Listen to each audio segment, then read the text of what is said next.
묵상 최호진 목사입니다.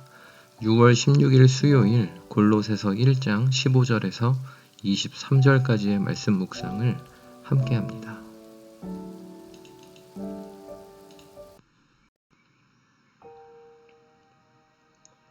바울은 디모데와 함께 골로새의 성도들에게 하나님이 그들을 구원해 내신 것을 말하면서 흑암의 권세에서 건져내사 그의 사랑의 아들의 나라로 옮기셨다. 그 아들 안에서 속량 곧 죄사함을 얻었다고 표현했습니다. 예수의 나라로 옮겨졌다. 예수 안에서 모든 죄를 사함받았다며 이제는 예수님이 어떤 분인지를 설명하기 시작합니다. 바울은 무엇보다 예수님을 모든 피조물, 만물보다 먼저 계신 분, 만물 창조의 근원, 만물 창조의 목적으로 소개합니다. 하늘과 땅의 가시적인 피조물, 비가시적인 피조물뿐만 아니라 왕권, 주권, 통치자, 권세들도 다 예수님으로부터 말미암았고 예수님을 위해 창조되었다고 강조합니다. 예수님이 가장 먼저 부활하신 이유도 만물의 으뜸이 되려 하심이라 설명하면서 예수님보다 위에 있는 권세는 아무것도 없음을 강조합니다.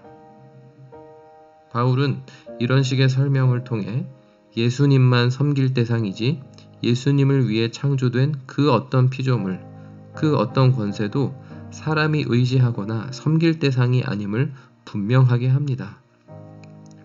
예수님이 이런 분이라는 사실을 모르면 사람은 피조물을 우상 삼거나 세상의 각종 권세 앞에 무릎 꿇고 그 권세들을 두려워하며 거기에 매여 살기가 쉽기 때문입니다. 게다가 바울은 하나님이 이 세상에 허락하시는 각종 통치와 주권의 권세가 결국 예수님을 위해 존재한다고 설명합니다. 그 권세를 가진 각종 통치자들이 하나님을 섬기지 않고 하나님을 모른다고 해도 하나님이 모든 세상을 운행하고 다스리시는 하나님의 섭리 속에서 특정한 통치자가 그 역할을 부여받아 감당하는 이유와 목적은 결국 예수님께 달려 있다고 말합니다. 통치자의 종교와 신앙과 인격에 관계없이 그 통치하고 다스리는 일은 결국 하나님의 세상 운행 목적을 벗어날 수 없기 때문입니다. 예수님에게서 세상의 모든 권세가 말미암았고 또 창조되었다는 사실을 유념해 봅니다. 결국 공적으로 중요한 결정이 통치자들의 권세를 통해 이루어지는 세상입니다.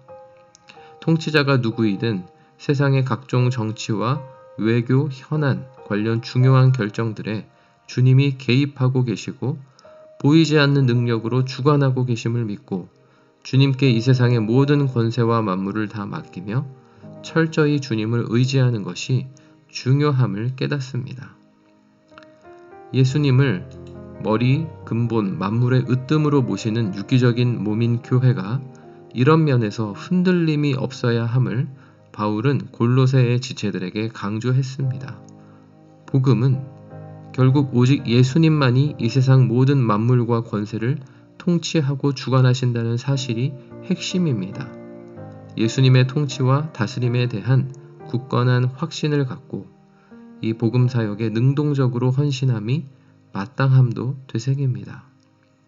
예수님만이 우리의 모든 것, 우리의 유일한 왕이심을 한순간도 잊지 않고 예수님 안에 거하기를 기뻐하며 오늘의 우주와 세상을 다 예수님께 내어 맡깁니다. 적용 질문 첫 번째. 나는 평소에 예수님을 어떤 존재로 이해하고 있습니까? 예수님보다 앞서는 세상 만물과 권세가 하나도 없다는 사실로 인해 내 삶의 태도가 달라져야 할 부분은 무엇일까요?